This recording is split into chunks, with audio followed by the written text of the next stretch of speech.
too. I think some very interesting comments there, and in particular there are two comments that I think the public policy officers in Ogun State really should not lose sight of. The first of them is doing the right things, and of course it's not for you to determine what the right things are, but you have to find out from your stakeholders, those who are going to be affected by those things, what exactly are the right things.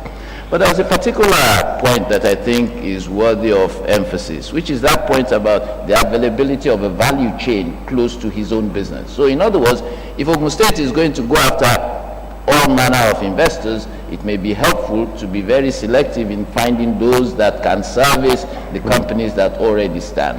Now, I'm going to invite Mrs. Awushika and to share her thoughts, but she brings two perspectives to the table, which for me are quite interesting. Of course, if I say she's a banker, she'll probably deny that vehemently. But she's certainly the chairman of a bank, or the chairperson of First Bank. And so from that perspective, she certainly should be able to share with us some of their own thoughts around First Bank's interest in Ogun State and what may help their own business. But also, a lot's been said about entrepreneurship, and she's certainly a foremost entrepreneur. So it'd be interesting, madam, just to get your own sense so we've seen the national picture, so we know what the issues are.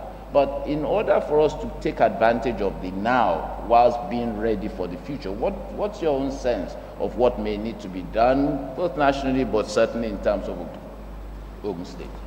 Thank you very much, and a big thank you to His Excellency the Governor and the state for inviting a non-Ogun State indigene to Ogun State. I'm an Oyo State girl married to an Ondo man, but this is Nigeria, so it's my country.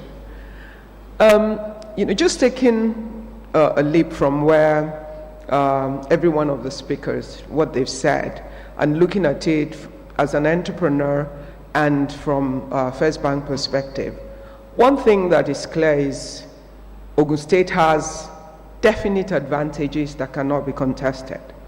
But to take the greatest value from it, and taking from something major that the Honorable Minister of Finance said about the abundant natural entrepreneurial energy that is in the state, there's a need to have a holistic plan around it. I think there's one more conference, Your Excellency, you're going to have.